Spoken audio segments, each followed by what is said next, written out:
Welcome back, fellow millionaires. Hair fringes, checkerboard shirts, song parody. What do all those things have in common? That's right, YouTube in the late 2000s to the early 2010s. When I first started this video, I was gonna do it like my last one. I was just gonna like riff a little bit, you know, kind of talk about nostalgia bait y'all a little bit, until I realized that the first VidCon was 14 years ago, 14 and a half years ago, pretty much. And next year will be 15 years ago. That's insane. Now, growing up, VidCon is something I always wanted to go to. All my favorite YouTubers would go there, vloggers, music YouTubers, gaming YouTubers, everyone would go to VidCon.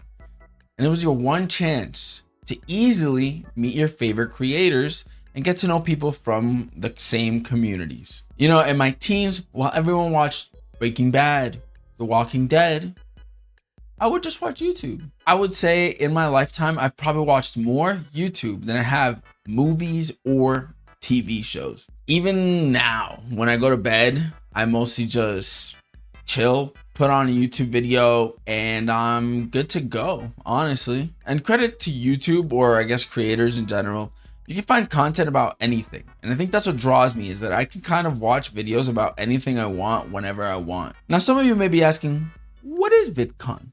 And I'll tell you. Now, VidCon was started by two OGs of YouTube, Hank and John Green, more famously known as the Vlog Brothers. Now, I used to watch them back in the day too. I wouldn't say I'm a day one Vlog Brothers watcher, but I used to watch them a long time ago. Now, what really kickstarted their career was Brotherhood 2.0, a series where for a whole year they did not communicate by any other means except through the vlogs they uploaded on YouTube, which has led to their now famous intro where they say good morning to each other. Good morning, John. It's Monday. Good morning, Hank. It's Tuesday. Since the launch of their channel, they have now both become wildly successful away from just the YouTube stuff. John has become a superstar author, writing Looking for Alaska, Paper Towns, and the mega hit The Fault in Our Stars, which I'm sure a lot of you have seen the movie of and read the book. Both. Hank,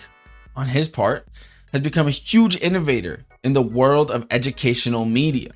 He's launched channels like Crash Course, SciShow, PBS Eons, and Sexplanations. Now, initially, VidCon was a small conference with massive YouTubers doing live performances, panels, and even having like dance parties with fans and, you know, amongst themselves as well. But it slowly evolved over time into a massive conference with sponsors, vendors, and even mini events and sideshows held by some of those companies. Now, to see a good recap of what VidCon has now become, you can go and watch Koi's video on the 2024 VidCon that he was invited to. And watching that, I was like, damn, I don't know if I would go to a VidCon now, just because that's not really my vibe. It's very pop culture convention, I would say. So like Comic-Con or Anime NYC or kind of any of those conventions. It's just booths for companies or creators, or not really my vibe. But you go watch Koi's video. I think he has a pretty good breakdown of what VidCon is. Back to 2010 though, at the first VidCon, which was much smaller, there were huge names.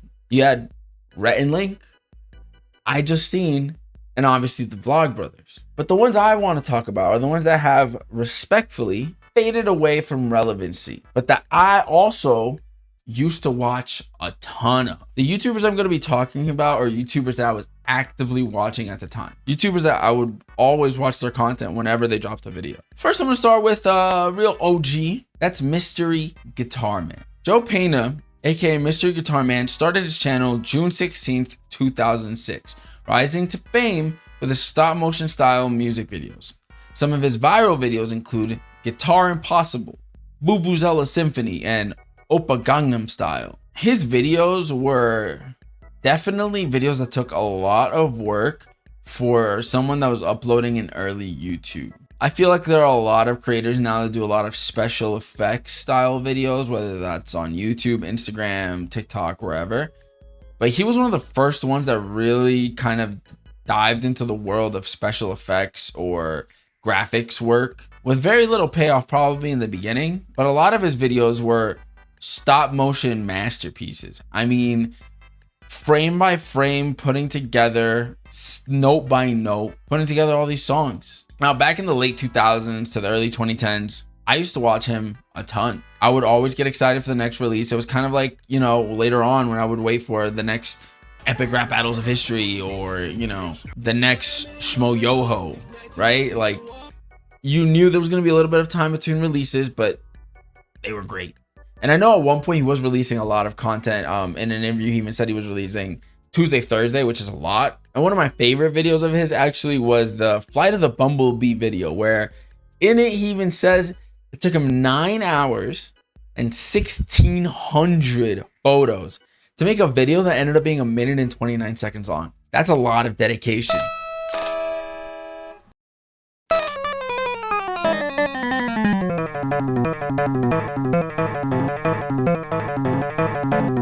Little side note, I do think it's insane to think about the fact that back then YouTube didn't have to be 20 to 30 minute videos on average. You know, content has changed so much since then, and back then you could make a minute long video, minute and a half, and it was fine. Obviously now there's rules and stuff if you want to be a monetized channel, so you have to have a certain length. But yeah, no, just crazy, honestly. Over the years, MysteryGuitarMan garnered hundreds of millions of views and over 2 million subscribers. But I think with how intensive YouTube can be, his time eventually came as well. But more importantly, he had already been directing commercials and music videos, and his next big step was movie directing. With his last music video being in 2017, he came back 2 years later with a full-length film called Arctic, starring Mads Mikkelsen. The movie currently has a 91% rating on Rotten Tomatoes, and he then released Stowaway on Netflix in 2021. So it seems like he's sticking to directing feature-length films. Now, looking back, we can kind of obviously see a lot of the people that MysteryGuitarMan then went on to influence. You know, I don't think you have a Chord or Digital without MysteryGuitarMan. Now, I'm not saying they were directly influenced by his style, but by the fact that, hey, wait, we can upload our special effects stuff to YouTube rather than have to go and work for a big company.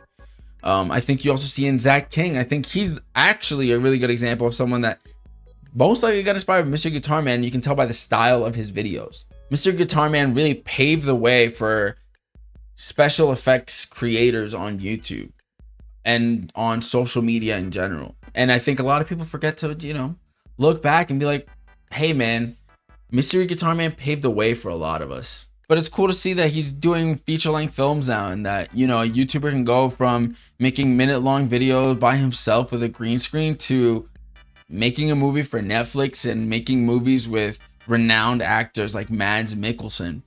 Pretty insane. Dave Days was another music YouTuber that I used to love, not only watching back then, but listening to his music. Now, his peak kind of coincided with an album he dropped. So at the same time, I used to listen to his album Dinner and a Movie, which for me was just so good because, you know, YouTube music was kind of a thing, but this album felt very professional, and it felt like it wasn't just a YouTube artist. It felt like just an actual artist putting out music, you know? And I think you can all agree there is a YouTube music kind of vibe to certain artists sometimes. And this album kind of doesn't give that. It feels like any other pop punk album of the time or the time before it. It might sound cringe, but I used to send Dave Day songs to my crushes. Ew. It never worked, but I tried, you know? Dave Days really rose to prominence with his covers, and more importantly, his videos that centered around his Miley Cyrus crush. She even showed up in his music video for his song, The Last Song, which matches the theme of the videos based around him chasing after Miley Cyrus. Now, I think it's crazy to think about some of the levels of fame that YouTubers back then were reaching. You know, I think now mainstream media does acknowledge YouTube for what it is. It's not just some platform where kids are uploading videos anymore. It's a genuine media platform where you can have a career and become famous from it. And, you know, I think it's pretty telling that all late night shows have a YouTube. So many shows have YouTubes because they know what YouTube is now. It's a lucrative business. And even in his video for The Last Song, he doesn't just meet Miley Cyrus. He's on a red carpet and meets a ton of famous people, or at least famous Disney actors, which is insane to think about. And also, that song is a banger. If y'all want to listen to it, go listen to it. It's so good. It's legitimately a pop punk classic for me. I didn't even like think back then like, oh, this is a pop punk album, but it was so good. Listen to the album, please. And his song All of You was also for sure sent between a lot of emo and scene kids. And if you guys don't know what scene is, it's this, that were also into YouTube, which I think there was an overlap. You know, I think at the time there was kids that were into the music scene and alt scene, and then there was kids that were into YouTube, because all of these were niches. You know, now everyone is technically into YouTube, but before it was a niche community.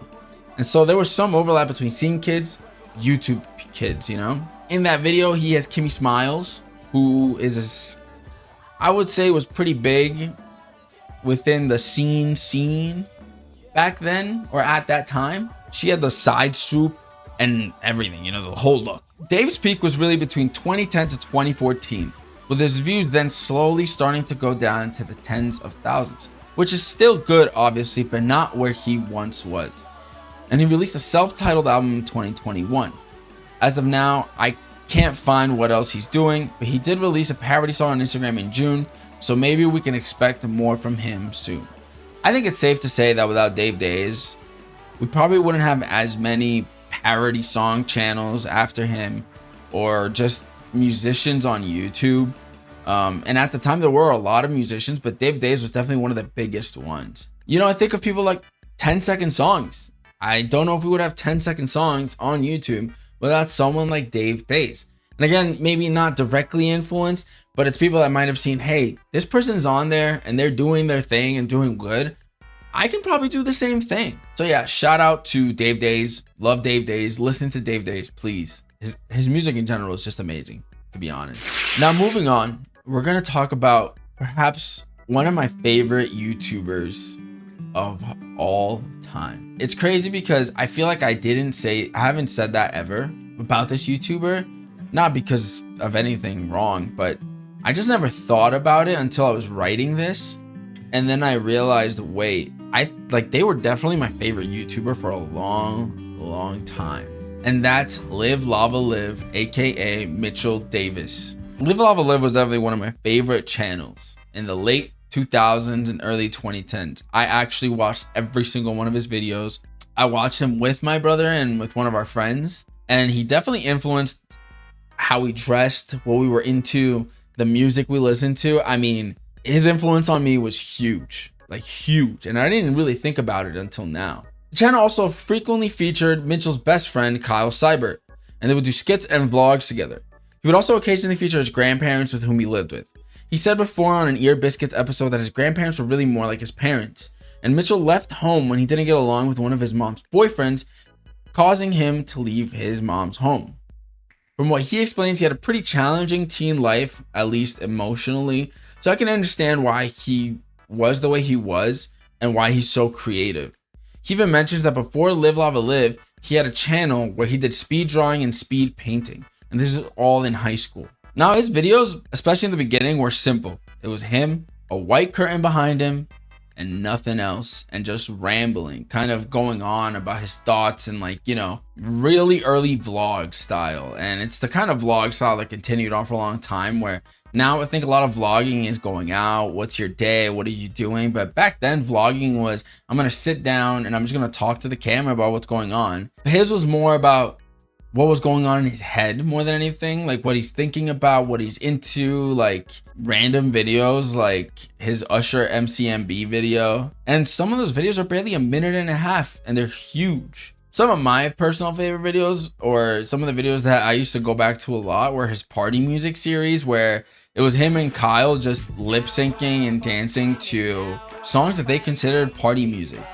And that would be anything from hip hop to R&B to pop music to metal to rock to indie, like everything was in those videos. That same Usher MCMB video that I mentioned, where he's basically talking about an MCMB fragrance and what if they had one, actually led to the band making a music video with Mitchell in it, featuring their cologne. And in the video, he basically goes to a Hot Topic. I don't think he even says Hot Topic. It's removed, but we can tell it's a hot topic because of the entrance.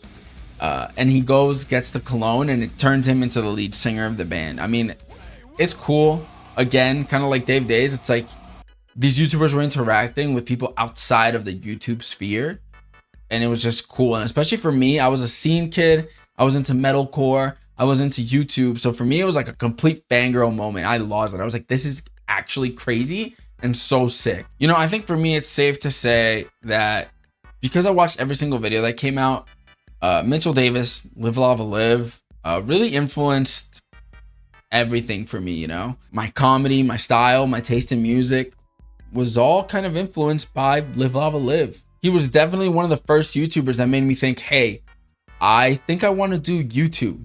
And I had a few short stints where I tried it when I was in high school and college, but none of those things really went anywhere. And I just would give up for no reason. But him and people, and also like Official Bamf, they were definitely the two YouTubers that I was like, I think I want to do YouTube from watching them. So yeah, shout out to Livelavalive. I would say his influence on the scene too is still kind of seen today. His videos, Adventures with Kyle, have kind of that same energy that the Johnny Gilbert and Jake Weber vlogs have. And I don't know if Johnny Gilbert's ever mentioned Livelavalive, but he kind of does fit into the category of people that would watch Livelavalive, I would say.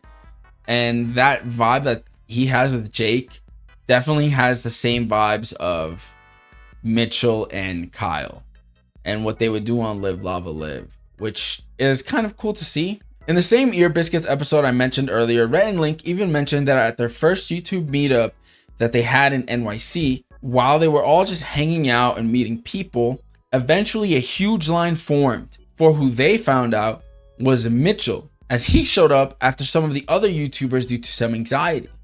During that, and then a line had to be formed. Yeah, and it was like an unprecedented amount of organization at such a chaotic thing. Like a line wrapping around the whole park, basically. Like, no, well, not the whole park, but everything hearing, where I could see. Mitchell Davis is here. It's Mitchell Davis. Mitchell Davis is here. Mitchell Davis is here. And at that point, I had no idea that anything like that was about to happen. Mitchell was basically, as they described, a teen sensation within the YouTube community. And Livelavalive was a large channel until about 2013. And Mitchell talked about it on that same podcast that views started to go down and decline, and so he had also parted ways with Kyle. They're still close friends, obviously, but he just couldn't afford to have two people on the channel.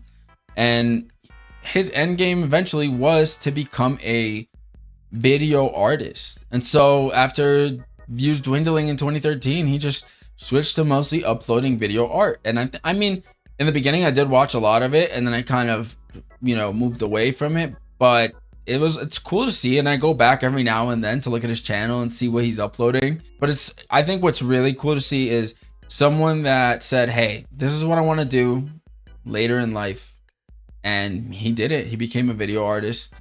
It's all he uploads, and seeing that passion from someone is honestly pretty inspiring, and that they just kept going. So for real, thank you, Livelavalive, because without you, I would never have ever tried YouTube in the first place. And I wouldn't be here doing what I'm doing without Mitchell Davis. So thank you. Dan Brown, aka Pogobat, is a true OG of YouTube. His first upload was in 2007. And it was him solving a Rubik's Cube, which was huge back then, on a pogo stick. Now, I first discovered him the same way that a lot of people definitely discovered him and watched him without even knowing that they watched him, was when I looked up how to solve a Rubik's Cube on YouTube. And his tutorial, it's amazing. I learned, and I ended up practicing, and I ended up at one point being able to solve one in a minute and a half. And I kind of suck at it now. I don't know how I forgot all of that, but I'm gonna have to rewatch those videos. His most iconic content came with Dan 3.0, where he let his audience and subscribers make his life choices for a full year. Dan was a true pioneer in the world of vlogging. If you watch his vlogs, and especially the ones from Dan 3.0, you can see the seeds of the vloggers that came after him. But honestly, it's very endearing and nostalgic, and kind of makes me miss the older days of YouTube. Now, unfortunately, like has happened with a lot of other YouTubers, he burnt out eventually. And honestly, crazy enough, I actually had no idea, but I was starting to do research, went to his channel, and I didn't see that he had uploaded a video in June of this year after having not uploaded in years. And that's because he sold his YouTube award, not a play button, an award from 2007 to Jack Sucks at Life. Now, Jack Sucks at Life is someone that just collects a lot of YouTube memorabilia, so play buttons, awards, stuff like that. And Pogobat explains that he kind of ended up hearing about this and decided to reach out and was like, hey, I'll sell you my YouTube award. But in that video, and I think you should go and watch it, he kind of explains his career, you know, the beginning, blowing up, why he then quit. Realistically, it comes down to that he was young. He was excited at the time, and you know, eventually that kind of went away. And while he did love making the content, it was just being caught in the stress of it all that really got to him. You know, I can understand why you might just want to pull away sometimes from YouTube, and there's really nothing wrong with that, right? Because YouTube isn't everything, especially for someone from that time. You know, he could still just go and do something else, find a career somewhere else. He is an OG and an innovator in the space, and someone that really sowed the seeds of what YouTube was to become after him. Now, going back and watching all of these, honestly, like, it was really a trip just seeing how much just these YouTubers from the first VidCon influence what YouTube was to become. You know, mentioning even Rhett and Link, like, you know, I was mostly talking about YouTubers that kind of fell off, but Rhett and Link are still huge. And without Rhett and Link, for example, there would be no Hot Ones, no Chicken Shop Date, you know what I mean? Like, there's these YouTubers that they did these things so early on, and I'm not gonna say they were the first ones to do everything, because I don't really know. They might not be.